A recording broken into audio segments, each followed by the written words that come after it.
नमस्कार दोस्तों, जी के गुरुजी ट्रिक्स 99 चैनल पर आपका स्वागत है। आज मैं आपके लिए अर्थशास्त्र से संबंधित कुछ महत्वपूर्ण प्रश्न लेकर आया हूं, जो कि हर एग्ज़ाम्स की दृष्टि से बहुत ही महत्वपूर्ण है। आइए शुरू करते हैं। पहला प्रश्न, पहला मानव विकास सूचकांक किस अर्थशास्त्री ने तैयार किया था? इसका सही उत्तर है महमूद उल हक ने। मानव विकास रिपोर्ट संयुक्त राष्ट्र विकास कार्यक्रम द्वारा प्रकाशित की जाती है और पहली बार मानव विकास रिपोर्ट वर्ष 1990 में प्रकाशित की गई थी। प्रति वर्ष प्रकाशित की जाने वाली यह रिपोर्ट मानव विकास सूचकांक के आधार पर विभिन्न देशों को रैंकिंग प्रदान करती है। इस सूचकांक का निर्माण दो अर्थशास्त्रियों द्वारा किया गया था, महमूद उल हक जो कि पाकिस्तान के हैं तथा दूसरा अमर्त्य सेन जो भारत के थे। आइए दूसरा प्रश्न देखते हैं। किस वर्ष में विदेशी विनिमय प्रबंध अधिनियम प्रभावी हुआ?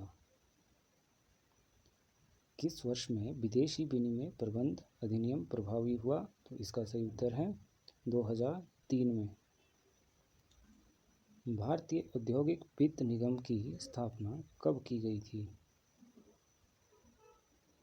इसका सही उत्तर है 1948 में। 1 जुलाई 1948 में भारतीय औद्योगिक वित्त निगम की स्थापना की गई थी और इसका उद्देश्य था उद्योगों की दीर्घकालीन और मध्यकालीन आवश्यकताओं को पूरा करना। भारत में रुपया का अवमूल्यन पहली बार किस वर्ष किया गया? इसका सही उत्तर है 1949 में।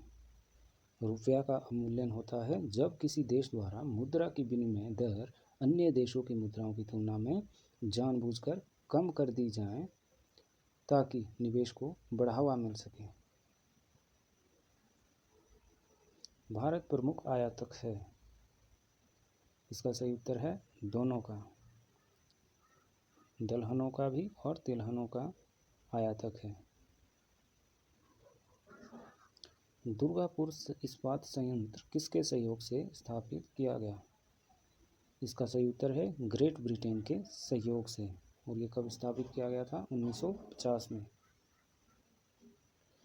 कृष्ण क्रांति का संबंध किससे है? इसका सही उत्तर है खनिज तेल उत्पादन से, यानी कि पेट्रोल और डीजल से, और इसका मुख्य उद्देश्य था पेट्रोल और डीजल को बढ़ावा देना। राष्ट्रीय कृषि एवं ग्रामीण विकास बैंक की स्थापना किस पंचवर्षीय योजना अवधि में की गई थी? इसका सही उत्तर है शिवरामन स्मृति। राष्ट्रीय ग्रामीण विकास संस्थान कहाँ अवस्थित है? राष्ट्रीय ग्रामीण विकास संस्थान कहाँ अवस्थित है? इसका सही उत्तर है हैदराबाद में। जन योजना का प्रारूप किसने तैयार किया? इसका सही उत्तर है M.N. राय ने। निम्नलिखित प्रत्यक्ष करों में से किस कर से सरकार को अधिकतम राजस्व की प्राप्ति होती है? निम्नलिखित प्रत्यक्ष करों में से किस कर से सरकार को अधिकतम राजस्व की प्राप्ति होती है? तो इसका सही उत्तर है निगम कर से।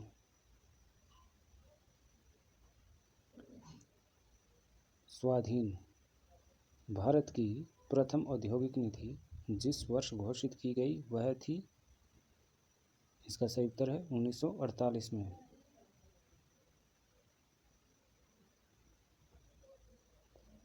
ऑपरेशन फ्लड कार्यक्रम का प्रारंभ कब हुआ था?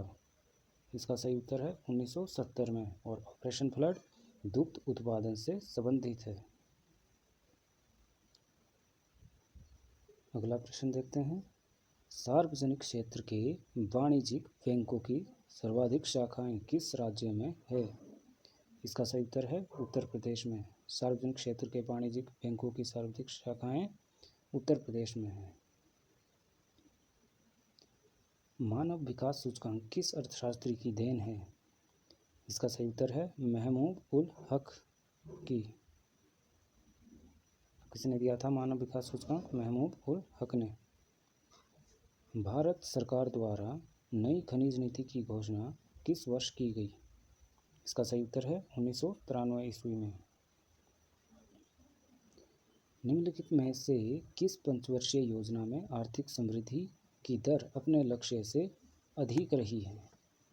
इसका सही उत्तर है 8वीं पंचवर्षीय योजना। और आर्थिक समृद्धि होती है किसी निश्चित समय अवधि में किसी अर्थव्यवस्था में होने वाली वास्तविक आय यानी कि रियल इनकम में वृद्धि से है।